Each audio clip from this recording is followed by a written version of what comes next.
Bom, eu acredito que todo mundo conhece a Disney, não é mesmo? Seja por seus filmes que marcaram muitas pessoas, como o nosso queridíssimo Rei Leão. Também tem seus personagens marcantes, como por exemplo Mickey Mouse. Quem nunca ouviu falar do Mickey, não é mesmo?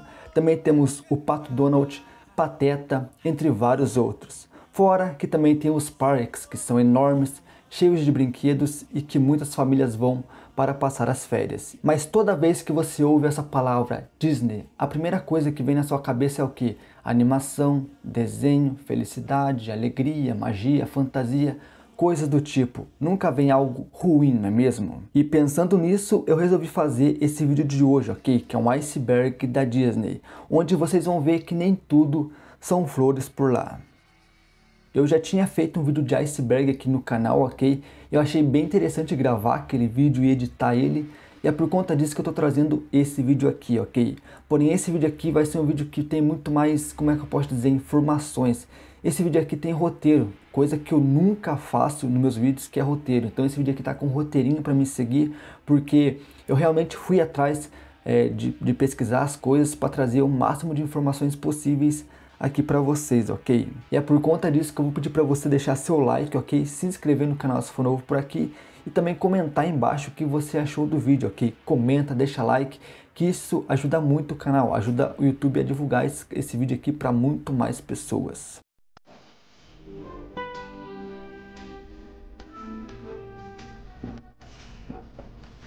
Muitas famílias escolhem ir para a Disney como seu Make-A-Wish, para levarem seus filhos para conhecerem os parques, já que a maioria das crianças devem conhecer e tem vontade de passear nos parques da Disney, não é mesmo? O Make-A-Wish, que traduzindo para o português ficaria Faça um Desejo, é um programa que literalmente concede desejos para crianças, porém não qualquer criança, mas sim crianças com doenças graves, como doenças progressivas, degenerativas ou malignas, que coloquem a vida da criança em risco.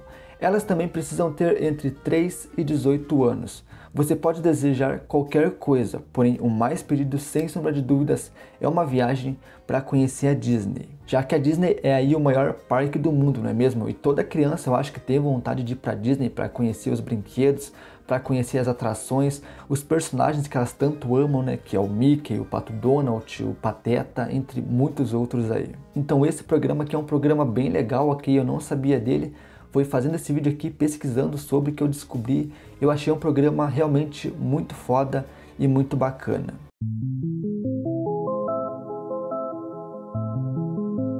Esse é um vilão que aparece em algumas histórias da Disney e é um tradicional inimigo do Mickey Mouse.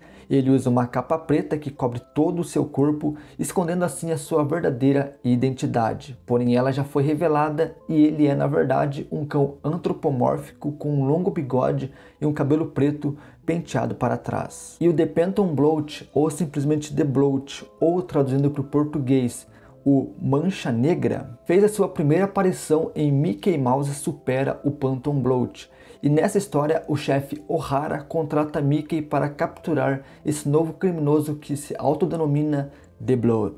E, de acordo com O'Hara, ele é o ladrão mais inteligente que já conheceram. O detetive Casey, entretanto, chama esse novo criminoso de maluco. E a única coisa que ele rouba são câmeras de um tipo especial e ele as quebra na hora. Mas enfim, ele é muito vaidoso e deseja ter muito dinheiro e poder.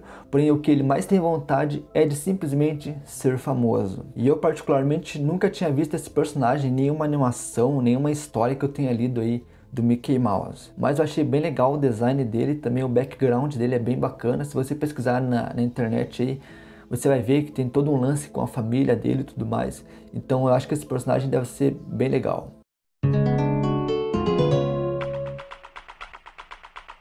Hidden Mickey, que traduzindo para terras tupiniquins significa Mickey escondido, é basicamente um easter egg, digamos assim. Como assim, Lucas? É como se o personagem aparecesse camuflado em vários lugares, como por exemplo parques, navios, resorts, produtos, filmes, entre outras coisas. E o primeiro avistamento publicado de um Hidden Mickey foi feito por Arlen Miller, que escreveu um artigo sobre Hidden Mickeys em 1989. O artigo lista alguns Hidden Mickeys encontrados nos parques temáticos da Disney. Porém, a Disney nunca confirmou se isso é verdade, mas eu acredito que sim, ainda mais que se você pesquisar Hidden Mickey aí no Google, aparecem várias imagens que comprovam essa teoria. E eu achei essa parada muito foda, mano, porque você vê as imagens e você vê que realmente, cara, tem várias coisas que remetem ao Mickey. Tipo, tem 3 pratos assim, tem um maiorzão no meio e tem 2 pratinhos que formam as orelhas. E é tipo, você olha ali e vê que é o Mickey, tá ligado?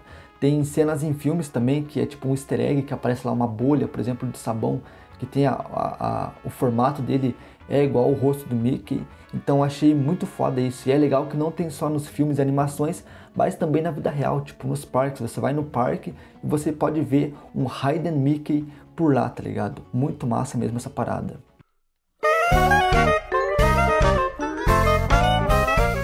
Minnie Moo foi uma vaquinha holandesa que ficou famosa na década de 1980 pelo fato de ter 3 pontos grandes e pretos na sua lateral, que se assemelhavam muito ao rosto do nosso queridíssimo Mickey Mouse. É como se fosse um Hidden Mickey, só que feito por Deus. Muito foda, né? E bom, a Minnie nasceu em uma fazenda leiteira em Edgerton, Minnesota, em 1984.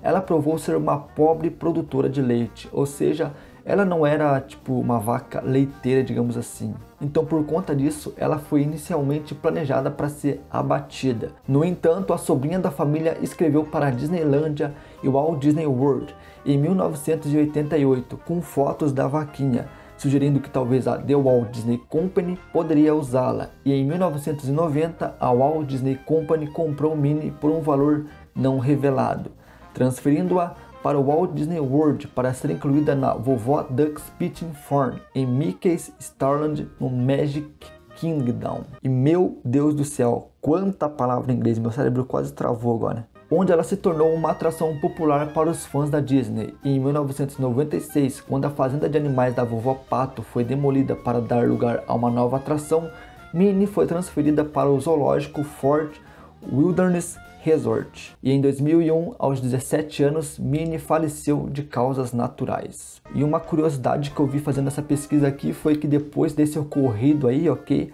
a Disney foi inundada com ofertas de animais que tinham a cabeça do Mickey marcadas, como por exemplo porcos e cachorros, e até mesmo coisas inanimadas, como por exemplo batatas. Eu achei essa história bem legal porque a vaquinha ia ser abatida, né, pelo fato dela não ser uma vaca leiteira e estar em uma fazenda de vacas leiteiras, e a Disney ir lá pegar a vaquinha e transformar ela simplesmente num fenômeno mundial, né, cara? Pelo simples fato dela ter a cabeça do Mickey ali desenhada no seu corpo. Muito legal.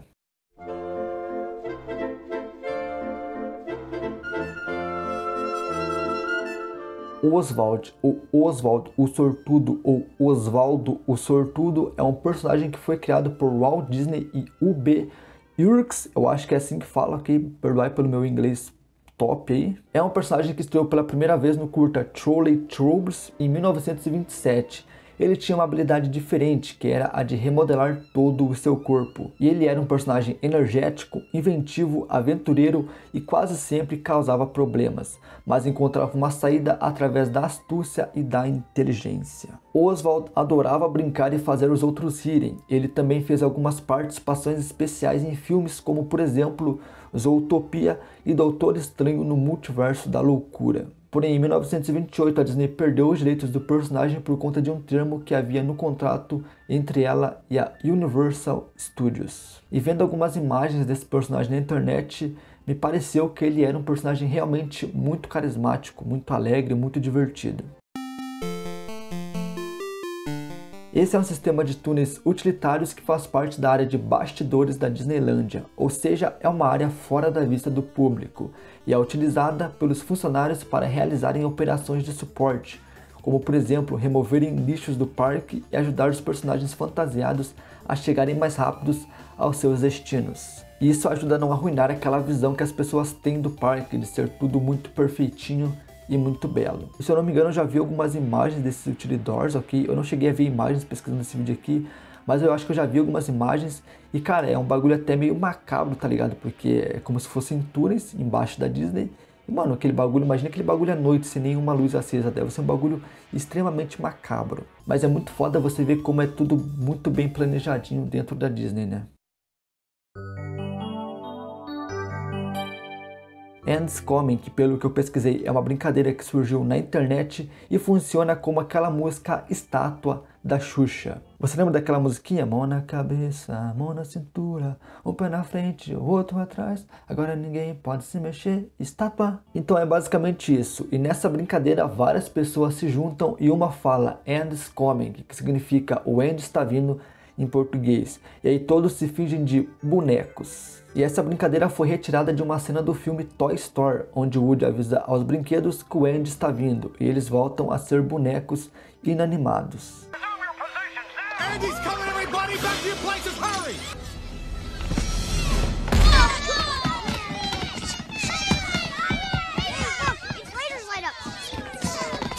Bom, é uma brincadeirinha divertida, né? Que é basicamente um vivo morto, só que versão americana. Não sei se esse negócio fez tanto sucesso aqui no Brasil, tanto é que eu nunca tinha nem ouvido falar dessa brincadeira.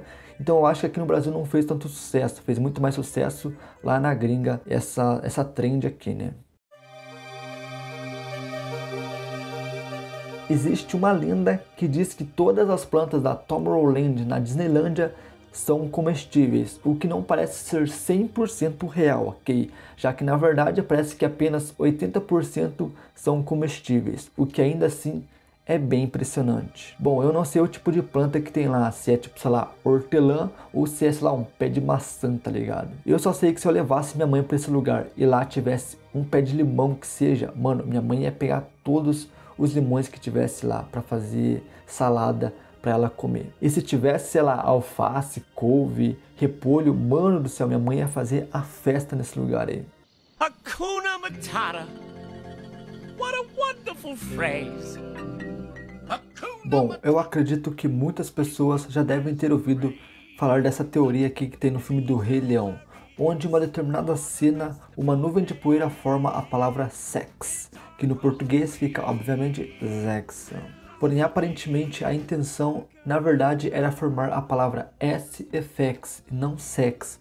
Porém, para algumas pessoas, parece que está escrito sex ali, inclusive para minha pessoa. E assim, eu sou uma pessoa pecadora, ok? Eu nunca vi Rei Leão na minha vida.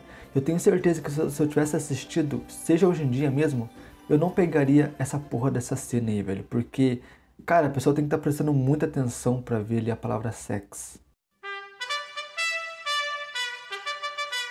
Bom, a China aparentemente baniu um filme do Ursinho Pooh por lá, após as pessoas zombarem do presidente da China, o Xi Jinping, o comparando com o personagem do urso que tem, né, o protagonista desse desenho animado. E as comparações entre o personagem do desenho e o presidente datam de 2013, quando o líder chinês visitou Barack Obama nos Estados Unidos. A imagem dos dois líderes caminhando foi imediatamente comparada à do urso e seu amigo, o tigrão. E o tom humorístico daquele dia nas redes sociais foi repetido em outras ocasiões com outros líderes, incluindo o primeiro-ministro japonês, Shinzo Abe. Perdão se a pronúncia estiver errado aqui, não sou muito bom em japonês. Mas enfim, alguns internautas consideram ele parecido com o bisonho, o tal do burro triste que também faz parte das aventuras do Ursinho Pooh. E bom, sinceramente eu acho isso aqui nada a ver, ok? Os caras simplesmente baniram o filme lá porque compararam o ursinho com o presidente. Tipo, o cara tem um ego muito frágil, né, parceiro? Pelo amor de Deus.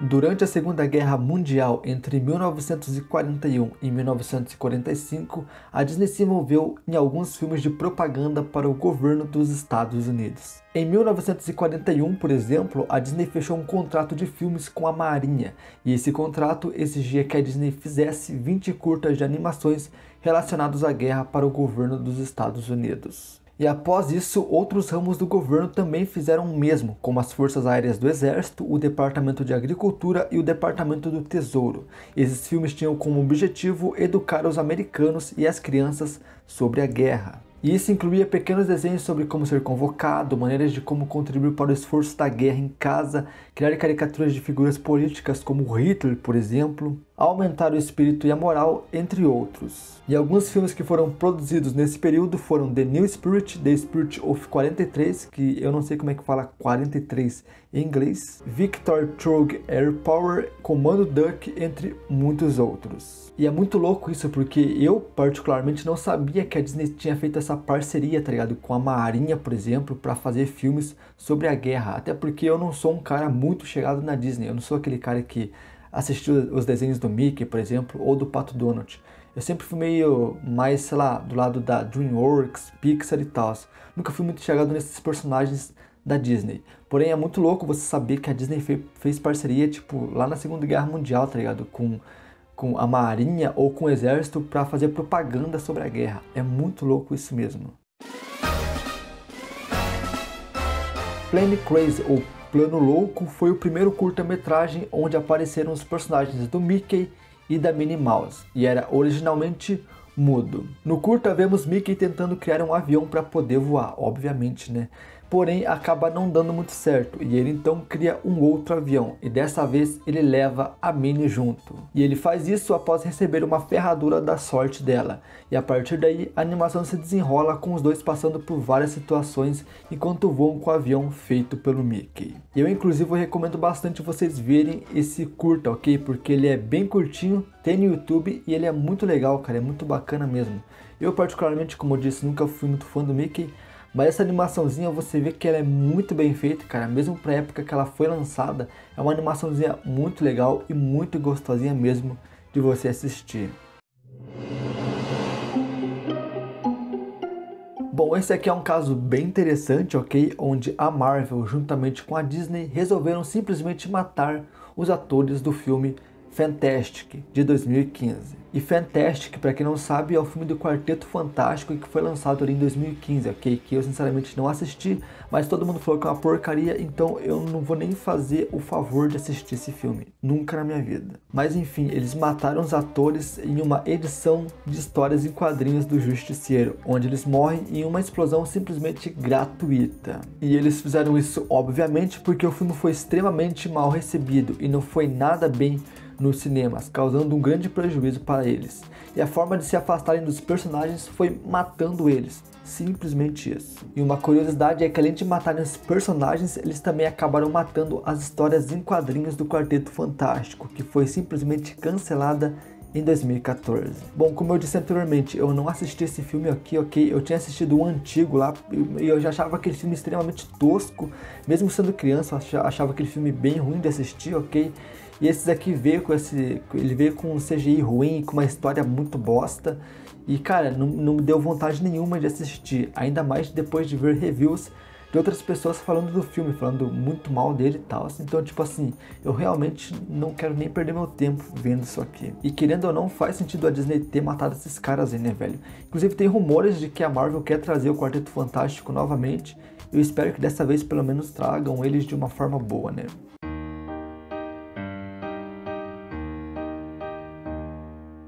Esse tópico aqui trata-se de momentos racistas que ocorreram em algumas animações da Disney, como por exemplo na animação Cannibal Capers, que retrata ali uma tribo composta por personagens negros com bocas grandes, membros magros e barrigas redondas. E eu achei essa animação bem bizarra, diga-se de passagem. Outra animação também é A Oficina do Papai Noel, onde o bom velhinho está trabalhando em bonecos e uma boneca loira desce pelo escorregador. Ele então a ensina a falar mamãe e carimba a sua bunda com ok. Logo depois então desce uma outra boneca, porém dessa vez negra, que diz mamãe, porém com uma voz grossa e carimba a própria bunda. E enquanto isso o Papai Noel fica rachando o bico da situação da bonequinha.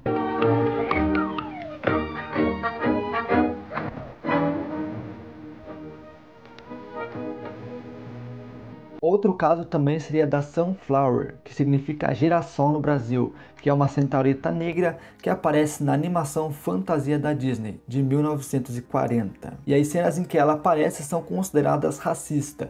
Em uma das cenas, por exemplo, ela está colocando flores no rabo de uma outra centaureta, que a acerta no rosto, fazendo assim as flores caírem. E logo na sequência, ela é vista seguindo outra centaureta, enquanto segura uma rede de flores que a outra centaureta está usando. Bom, se você pesquisar sobre essas animações no YouTube, elas têm para você assistir, ok? Na verdade a da Centaureta que eu não sei, mas a do Papai Noel e a dos canibais tem. E realmente são animações que você vê que tem ali um tom de, sei lá, cara, eu tive a sensação que parece que tem realmente um tom de preconceito ali. Hoje em dia, jamais que a Disney lançaria uma animação como essa, por exemplo. Nunca que isso ia dar certo hoje em dia. Bom, talvez você já tenha ouvido falar sobre esse caso que eu vou falar agora, ok? Porque ele é um pouco famoso aí, eu acho. Eu, pelo menos, já tinha ouvido falar várias vezes dele. E se trata de uma cena do filme Rescuers. Em uma cena muito breve do filme, aparece uma mulher oculta de topless bem rapidinho na janela de um prédio ao fundo da cena que está rolando. E assim, é bem difícil você ver essa parada quando você tá vendo o filme ali, tá ligado? A primeira vez, por exemplo, ou a segunda ou a 10ª vez. Você tem que estar prestando muita atenção mesmo para você conseguir ver a cena, porque ela passa assim, muito rápida mesmo. Mas se você pausar no momento certo, dá para você ver claramente uma mulher ali sim, cara. Você vê uma mulher mostrando os peitos e tal, e é muito bizarro isso. E bom, a Disney em sua defesa disse que não foram seus animadores que colocaram a imagem ali, mas foi inserida no processo de pós-produção. Olha, não dá para saber quem que colocou isso aí nesse filme, mas que o cara tava de muita sacanagem quando fez isso, com certeza ele tava. Bom, esse caso aqui fala, obviamente, sobre a continuação do filme Dumbo, de 1941. Em 2001, a Disney inseriu o trailer do filme de Dumbo 2 como um especial nas versões VHS e DVD do filme Dumbo. Porém, essa versão que foi pro trailer era uma versão bem de início, já que nem a animação finalizada tinha no trailer. No trailer aparecem apenas alguns storyboards e falas sobre o que teria no filme, tipo os produtores, os animadores e tal, falando sobre o que o filme se trataria, o que ia ter no filme, dos personagens e tal, de como que seria todo o filme. E só abrindo um espaço aqui, velho, Dumbo é um personagem que assim, nunca me chamou um pingo de atenção, cara, nunca me chamou mesmo.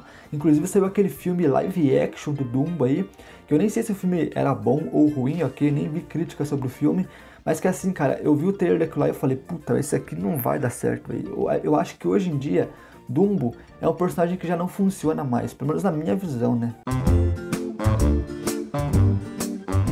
Bom, isso aqui se trata sobre a letra D da Disney. Isso mesmo, literalmente a letra D, que se você reparar bem, parecem ser duas letras na verdade. Tem ali a letra D e também parece a letra G, só que ao contrário. E algumas pessoas perplexas dizem que ficavam confusas por conta disso. E essa confusão pode ocorrer por conta da forma que o D é escrita, com letra cursiva, e acaba criando meio que essa ilusão de ótica. E assim, pra mim, a letra D da Disney sempre pareceu a letra D, simples assim. Porém, depois de ver sobre esse caso aqui, agora eu não consigo olhar pro D da Disney e não ver um D e um G ao contrário, velho. E bom, Circle 7 ou Círculo 7 foi uma divisão da Disney fundada em 2004. Que era especializada em fazer animações em CGI. E ela foi fundada originalmente para fazer algumas sequências de filmes da Disney e da Pixar, como Toy Story 3, Monstros S.A. 2, Procurando Nemo 2, entre alguns outros. Porém, o estúdio nunca lançou nenhum filme e foi simplesmente fechado em 2006.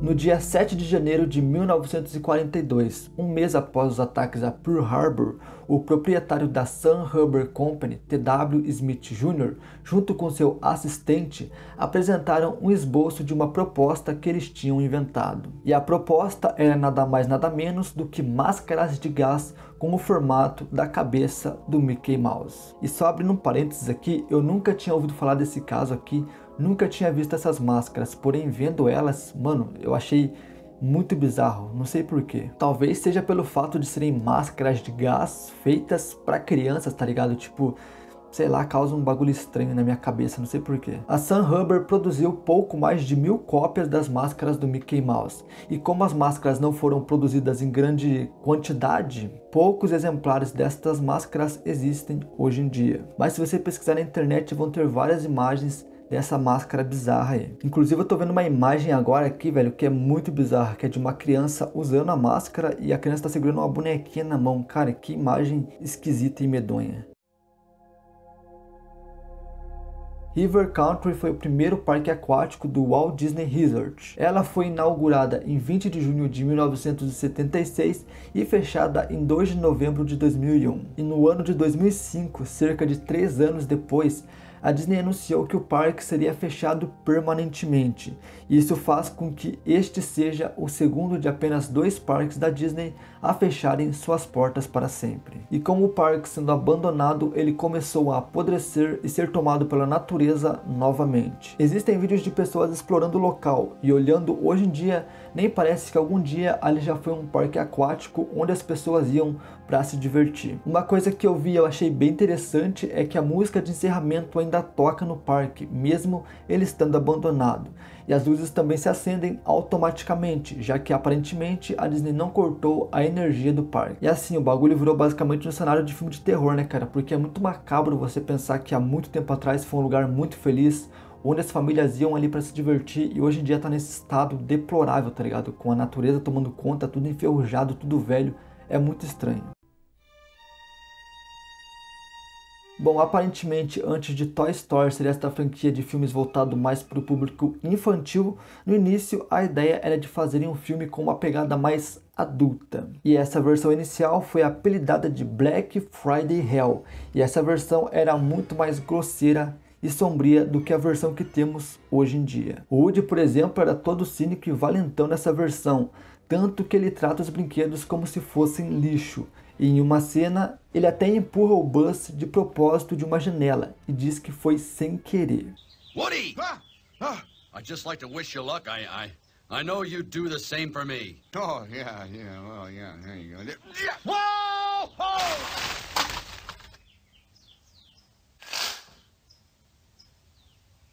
What? What are you... What's everybody looking at? What? Hey, he slipped. I tried to... I couldn't hold that. It was he slipped. Existem alguns storyboards que mostram um pouco de como seria essa primeira versão da animação. E tem também uma versão de teste de 1992, onde mostra o Woody tratando o heroísmo de Buzz como uma piada, o fazendo voar de encontro a uma parede e caindo atrás de um armário e ficando ali preso, enquanto o Woody parece não estar nem aí. Flying, where you at? Well, you know Andy loves toys that can fly. Really?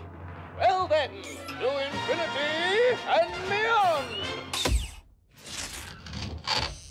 You know, Andy loves toys that he can find. E é muito bizarro você imaginar que Toy Story era pra ser um filme mais adulto, tá ligado? Já que vendo hoje em dia você vê que é um filme extremamente infantil. Não tão infantil como Peppa Pig e Galinha Pintadinha, por exemplo, tá ligado? Ele é um filme que tem profundidade, que tem personagens legais, que qualquer adulto que for assistir esse filme vai gostar do filme e vai acabar se emocionando em algumas cenas e tal. Porém, querendo ou não, é um filme que atrai muito mais as crianças, né, cara? Por conta de ser uma animação, de ter bonequinhos e tudo mais. Bom, esse tópico aqui trata sobre o sexismo por parte da Disney em suas histórias, principalmente envolvendo as personagens femininas, que são sempre retratadas como pessoas lindas e perfeitas e com cinturas fininhas, cabelos lindos e rostos simplesmente maravilhosos. E outra coisa é que em grande parte das histórias a princesa precisa ser resgatada por um homem, e elas sempre acabam ficando cegas de amor por eles no final. E assim, sinceramente, eu não vejo muita maldade nisso, ok? Tipo, de fazer uma princesa bonita, até porque é uma princesa e é um filme da Disney, então eu acho que não tem nada a ver fazer uma princesa bonita, alta, de cabelo longo e tal. E assim, a parte do homem resgatar a mulher, eu não acho isso machista, eu só acho isso extremamente cansativo, cara, porque quantas vezes você já não viu essa mesma história, cara? Tem, por exemplo, em Mario, que o Bowser sempre rapta a Peach e o Mario sempre tem que ir lá resgatar a tal da princesa. Em 1961, no Japão, foi criado um parque chamado Nara Dreamland, que ficava localizada na cidade de Nara. A imprensa dizia que era uma resposta japonesa ao parque da Disney. O parque fez bastante sucesso no seu início, porém com o passar do tempo a popularidade do parque começou a cair drasticamente, até o ponto de ele se tornar insustentável e ter que fechar as suas portas. Com o abandono do parque, a natureza tomou conta de tudo, e o que era um local feliz e para toda a família virou um local silencioso e até assustador. Um fotógrafo chamado Romain Velin, por que eu falei em estilo francês agora não sei, o nome parece francês, ou não sei também. Mas enfim, ele registrou algumas fotos do local, mesmo sendo ilegal a entrada no parque. E nessas imagens podemos ver a situação do parque atualmente. E esse caso aqui é parecido com o caso que eu falei anteriormente, do River Country lá, mano, onde o parque tá abandonado e, cara, é um lugar bem macabro. Eu não teria as moral de passar um dia nesse lugar, não. E o meu medo não é nem de fantasma e tal, é mais o medo de, sei lá, aparecer uma cobra ali e me engolir inteiro.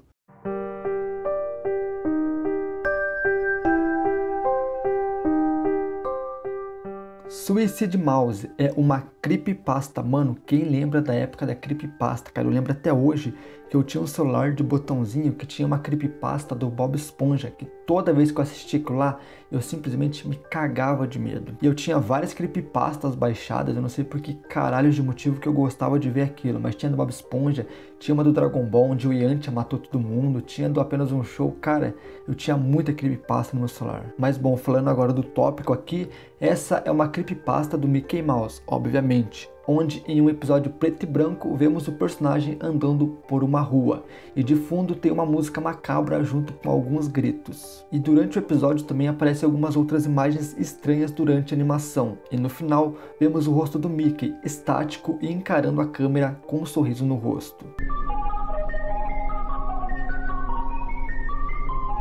E assim, esse aqui foi um dos vídeos que eu vi, ok? Tem vários vídeos desse Suicide Mouse aí no YouTube, beleza? Então, a versão que eu assisti foi essa aqui. E bom, esse negócio de creepypasta eu acho que fez muito sucesso lá no passado, porém hoje em dia eu acho que é algo já bem ultrapassado. E bom, segundo o que eu vi na internet, a Disney lá no passado aparentemente ignorava más condutas sexuais que ocorriam. E existe um caso, por exemplo, da modelo Sokola, que sofreu agressões sexuais quando tinha 16 anos, de Harvey Weinstein, enquanto estava no hotel dele em Nova York. E nessa época, a Disney era dona da Miramax, onde Einstein, não Albert Einstein, Weinstein, o que fez a agressão sexual, trabalhava. E bom, segundo o que eu vi, aparentemente eles ignoraram o fato da modelo ter sofrido agressões sexuais do mesmo. Sokola teve um último processo aberto em 2019, onde ela acusa o Walt Disney de não fazer nada para impedir o comportamento de Weinstein. E esse caso aqui é bem bizarro, cara, porque na época, primeiramente, a menina era de menor, ela sofreu agressões, ela falou sobre isso e a Disney simplesmente cagou. E existem vários casos em várias empresas famosas parecidas com isso aqui, onde as mulheres reclamam sobre abuso sexual, sobre agressão sexual e tal, e é um tema bem pesado, né? Ainda mais se a empresa sabe disso e não faz nada. Bom, existe um mito na internet envolvendo a morte de Walt Disney, onde diz que ele foi congelado criogenicamente. E eu falei criogenicamente parando porque senão não ia conseguir falar essa palavra lazarenta. Mas enfim, ele foi congelado para que seu corpo fosse trazido de volta à vida quando a ciência estivesse mais avançada. E existem duas versões, a versão de que seu corpo todo foi congelado e tem a versão que diz que apenas a sua cabeça foi congelada. O que não faz sentido nenhum, na minha opinião, você congelar somente a cabeça da pessoa, porque imagine o seguinte, imagine que lá no futuro realmente a pessoa acorde, e ela acorda só com a cabeça dela. O que essa pessoa ia fazer? Sinceramente, na minha opinião, eu ia pedir para que me matassem logo de uma vez, porque não faz sentido nenhum isso. Em meados de 2013 foi lançado um filme chamado Escape from Tomorrow, que é um filme de terror envolvendo o parque da Disney. E assim, na minha opinião, o conceito, a ideia do filme é uma ideia bem bacana até, cara, bem legal, porque a Disney é um lugar o quê? De família e tal, e você fazer um filme de terror envolvendo isso poderia dar um filme bem bacana. E bom, a sinopse do filme é que um homem leva sua família para fazer uma viagem até a Disney. Porém, entre os brinquedos e a fantasia, ele começa a perder a sua sanidade mental. E aí começam a ocorrer algumas transformações radicais e sombrias em sua vida. E bom, eu não vi esse filme aqui, não faço ideia de como ele é. Inclusive, nunca tinha ouvido falar dele na minha vida até fazer esse vídeo aqui. Mas, segundo as análises que eu vi, o filme não parece ser nem um pouco bom, ok? Então, por conta disso, eu não vou nem perder meu tempo vendo ele. Mas que a ideia é bacana, eu acho que realmente é. Porém, falta alguém que realmente saiba fazer um filme sobre isso.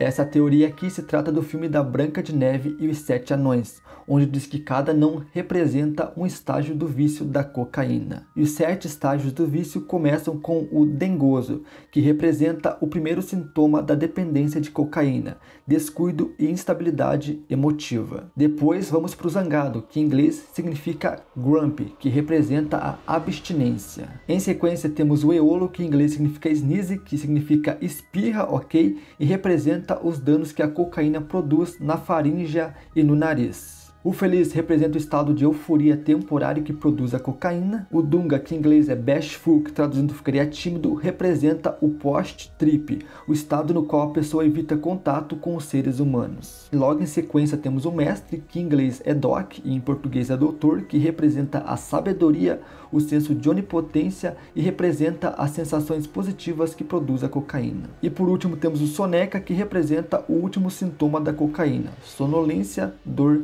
e cansaço. E sinceramente, na minha opinião, eu achei essa teoria bem viajada, ok? E eu com certeza acho que ela não é real. O pessoal da internet tenta criar umas teorias às vezes, cara, que olha, eu fico em choque da onde que sai tanta criatividade, na moral mesmo. E bom, antes de prosseguirmos, quero deixar bem avisado que essa última parte aqui é realmente um pouco mais pesada, beleza? Vou falar de alguns assuntos um pouco mais sensíveis, ok? Então se você não curte muito essas coisas, recomendo que você feche o vídeo. Eu mesmo, enquanto lia, fiquei em choque, mano, porque são coisas que eu realmente nem imaginava que já tinham acontecido na Disney.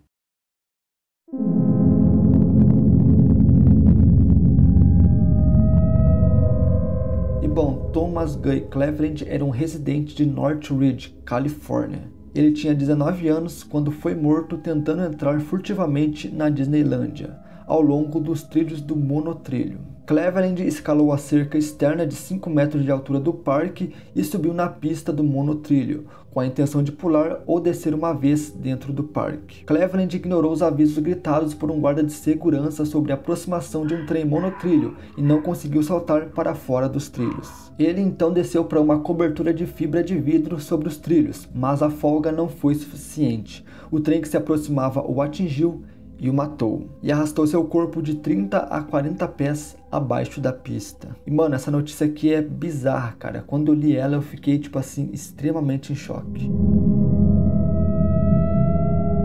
Bom, a Débora foi uma operadora de parque temático americana famosa pela forma como ela morreu. Na atração agora extinta chamada America Sings, ela foi esmagada até a morte entre uma parede giratória e uma parede fixa do palco. Ela caiu de um passo para trás ou tentou pular de um estágio para outro, quando a parede giratória começou a se mover. Acredita-se que ela não conseguiu ver as paredes se movendo porque estava escuro demais para ela perceber. E apesar de seus gritos, ninguém percebeu nada de horrível, porque o público não conseguia vê-la e acreditava que seus gritos faziam parte do áudio da atração. E antes da sua morte, ela havia se formado no ensino médio em 1974, em Santa Ana, Califórnia. Eu nunca tinha feito um vídeo falando sobre esse tipo de assunto aqui, mano. E falando pra vocês aqui, mano, cara, eu tô ficando extremamente mal, juro pra vocês. Porque, tipo, é muito agoniante você imaginar a situação dela na hora, tá ligado? Tipo, ela sendo esmagada e tal, gritando e ninguém ouvindo ela. Vou falar agora de uma morte acidental de um empregado que estava fantasiado como cão Pluto. O trágico acidente sofrido por Javier Cruz não foi percebido pelos milhares de visitantes que não viram quando uma das limusines do tradicional desfile de personagens da Disney o atropelou. E bom, não achei muito mais coisas sobre esse caso aqui, ok? E é até bom assim porque eu não queria me estender nesse tipo de assunto aqui, mano, de morte, de acidente e tal, porque é realmente um assunto um pouco mais delicado de se tratar. Bom, esse tópico aqui trata-se de um documentário que a Walt Disney produziu em 1951, chamado White Wilderness. Eu acho que é assim a pronúncia, perdoai meu inglês. Que faz parte do filme True Life Adventures. E em determinada parte do documentário, eles mostram vários lemmings supostamente se suicidando, se jogando em um oceano. Mas após algumas investigações em 1983 do produtor Brian Vale, na verdade eles não se jogaram. E eles nem sequer têm esse comportamento de se suicidarem, como diz no documentário. Ele diz que na verdade foram os próprios cineastas da Disney que jogaram os animaizinhos penhasco abaixo. E no final do documentário vemos vários lemmings mortos na água. Eu vi um pedaço desse documentário aqui e eles mostram assim explicitamente os animaizinhos caindo e morrendo, cara. E tipo assim, é muito bizarro saber que foi a Disney que produziu um documentário desse, mostrando os animaizinhos ali aparentemente se suicidando, né, como diz a Disney. Bom, em algum dia de 1999, o passeio It's a Small World na Disney foi evacuado. Todas as luzes foram apagadas, estava escuro e pelo interfone alguém deu uma breve explicação do que estava acontecendo. Tudo que a pessoa disse foi: "Por favor, olhe para frente e saia do prédio. Esperamos que você tenha gostado da sua estadia na Disney." A pessoa que contou a história disse mais tarde que sua mãe estava tirando fotos para preencher o espaço em branco da câmera, e uma das fotos foi apontada para o telhado, e na foto vemos o que parece ser uma criança pequena pendurada pelo pescoço, bem acima do chão. Agora de quem ou do que é a foto ainda é desconhecida, e na foto realmente vemos o que parece ser o corpo de uma criança pendurada, porém aparentemente na verdade se trata de um boneco que fazia parte do show, e não uma criança real. A imagem é bem escura, ok? Então é meio difícil de você decifrar se é um boneco ou se é uma criança, mas eu acredito firmemente que se trata de um boneco e não do corpo de uma criança de verdade. Já que não faz muito sentido a Disney deixar o corpo de uma criança pendurada lá, e tipo uma criança amarrada pelo pescoço, tipo, sei lá, cara, não faz muito sentido pra mim isso.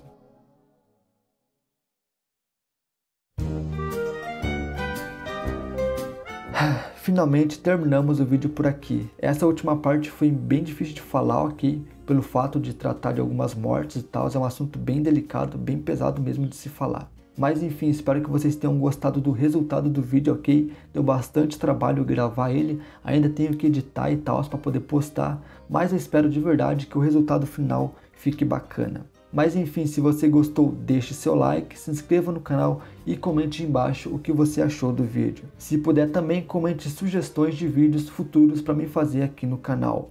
Muito obrigado, valeu, falou e até mais. Fui! Tchau, tchau!